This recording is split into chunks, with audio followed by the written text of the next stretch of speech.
Will the House come to order? Representative Ward.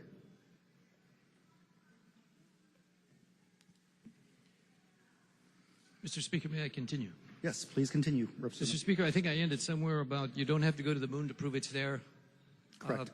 We have some evidence of an emerging curriculum, something that's being tested, something whose purpose, if you would look at, I believe it's page 2, and it's good curriculum, except it needs some nuancing in the interpretation of it, some clarification.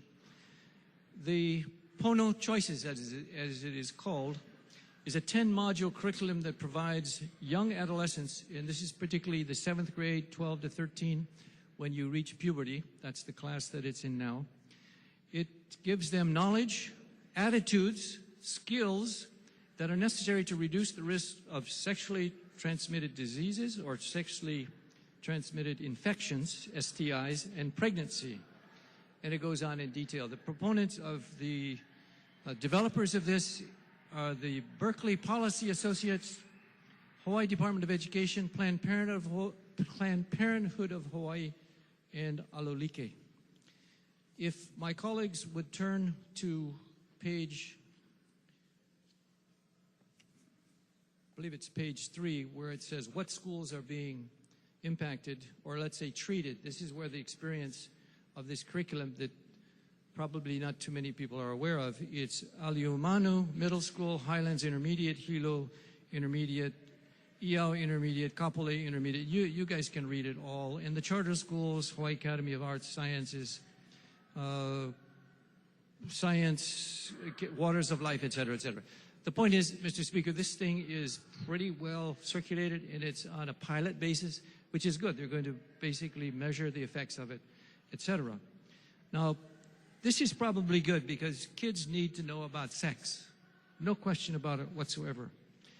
What may be questionable and what may be presumptive about it is when we go to the page 11.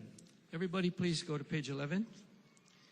Page 11 is when it actually meets at the student level when there are things called worksheets. The worksheets on the PONO Choices has a PONO Relationships worksheet. If you look at the worksheet, it has 3 different scenarios. This is the case study method. The first 2 case studies are heterosexual and 1 is homosexual. Hey, no big deal. Representative Johansson, will you yield your time? Yes, Mr. Speaker, I yield my time. Thank you very much, Representative. Thank you, Representative Johansson. No big deal. 2 heterosexual relationships, 1 homosexual. Well, okay, it's appearing, but then the category of the heterosexual relationships is categorized as, quote, unhealthy. Heterosexual relationships, unhealthy. It just happens that the homosexual relationship is called healthy. Is that a bias? Well, does that say anything? Well, maybe not much. But then, Mr. Speaker, and this is not a smoking gun, but when you get to the other worksheets, which I call YAMLs, I've been training entrepreneurs, and we always have YAMLs. We've done about 3,000 graduates in 10 countries. And YAML is the sacred thing, yesterday's most important learning. The equivalent of a YAML is a reflection square which was brought into the classroom here. Where it was, I have no idea. The learning of the day was as follows. Oral sex, mouth on genitals. Vaginal sex, penis enters vagina. This is the student saying what they learned that day. 3, anal sex, penis enters anus. Mr. Speaker, this is, again, it's not heavy, it's not a smoking gun, but it shows that something regarding what's going on in Massachusetts, what's going on in Canada, seems to be emerging, seems to be evolving, seems to be present in this curriculum. And it's something that the mother bearers say, hey guys, okay, same-sex marriage, okay, but let's not have it go into the school system. And I know somebody will stand up and say, well, look, we have an opt-out policy. There's some controversial things about some parents who have opted out of this. I'm not going to go into those details. They're doing it with the DOE probably now. But Mr. Speaker, we got to give the mama bears some breathing room. Ideally, this gives the body an opportunity to amend this bill and say, look, don't worry about it. We got your churches covered. We got your kids covered. Let's just get on with it.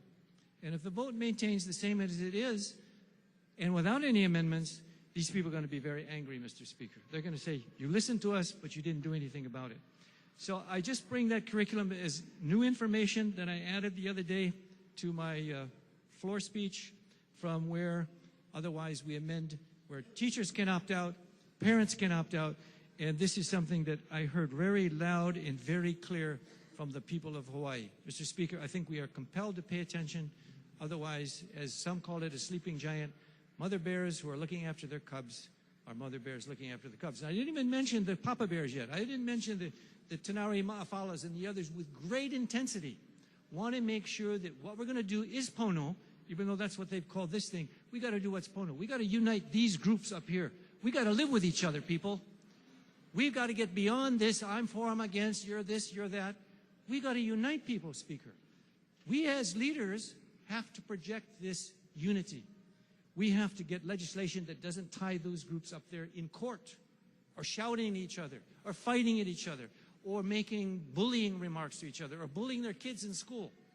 Speaker, we got to address this issue on behalf of the Mama Bears. That's all I have to say. Thank you. Thank you very much, Representative McDermott. Yes, Mr. Speaker, to continue on to what my colleague was saying. In support of the floor amendment. In support of the floor amendment, but I will vote against the underlying measure, the bill, if it comes to the floor. Mr. Speaker, page 11, there are three scenarios as he discussed, and one of the three is a homosexual relationship.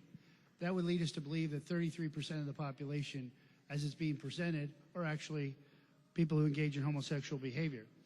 Scenario one is unhealthy. It's a heterosexual behavior.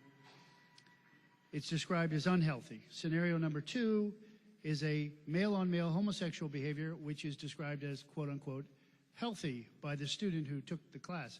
So I'm not going to make any judgments, because who am I to judge?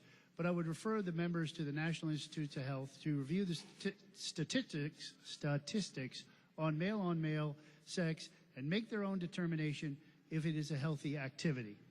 Scenario number three, the relationship is a heterosexual relationship, and it is considered abusive. So we seem to have a inculcation of our youth here. Now, granted, it's a pilot project, and I believe the parents were made aware of it prior. But this is the nose of the camel under the tent. And Mr. Speaker, we do have a current policy. Well, many people said it's not the curriculum. Well, this is a pilot project for future curriculum, and it misrepresents the behavior, in my view, and the quantitative analysis of the representation. But Mr. Speaker, we have a current policy in place on controversial issues. And much to the members' chagrin, I need to refer back to my Dick and Jane books. Now, they're not called Dick and Jane books anymore, but they're used as illustrations to amplify the curriculum contained therein. Mom and Dad getting in a car, spot the dog. The names and faces have changed, but the principles are the same, Mr. Speaker. Parents need protection, because it takes one individual who's adopted a child to file a lawsuit, a homosexual couple to file a lawsuit and say, you know, you don't have any illustrations of my family in any of these books. By not having our family in those books at the 3rd grade, the 4th grade, the 5th grade, the 6th grade, you are creating an environment where my child feels prejudiced. My child feels excluded. It's a hostile learning environment for my child. It takes one judge, just one, and I think, Mr. Speaker, we can find one here in Honolulu, who would say, you're absolutely right, and strike down the controversial issues policy and mandate that this type of curriculum is in our schools, and there is no opt-out. And if you go to the principal and say, I'd like to opt out, you will not be called by the principal, but you will be perceived in the community as a hater, bigot, homophobe. There's no opportunity to have an intellectual disagreement on this issue, Mr. Speaker. None. You're hater, bigot, homophobe, or ignorant. Those are the options you have. Trust me, I know they've been shared with me. So, Mr. Speaker, current curriculum doesn't have it, but here's a pilot project. The camel's nose is now under the tent. It's coming. If we don't institute protections, parents will lose their rights to this newly created civil right. Mr. Speaker, it takes one judge to do this. One judge. And anyone to say that it won't happen. I told you before, and I will tell you again, sir, I will bet my house, that within 10 years, this will be the case if this bill passes. There's no doubt about it, Mr. Speaker, none. In California, they actually mandate it, Senate Bill 48, they have to change all their books. They haven't done it yet because they don't have any money. But in their curriculum, they have to emphasize, if, say, a composer like Mozart, I don't know if he was gay, but if he was gay, it has to be part of the curriculum. Oh, he wrote these 9 wonderful symphonies, and by the way, he was gay, a homosexual male.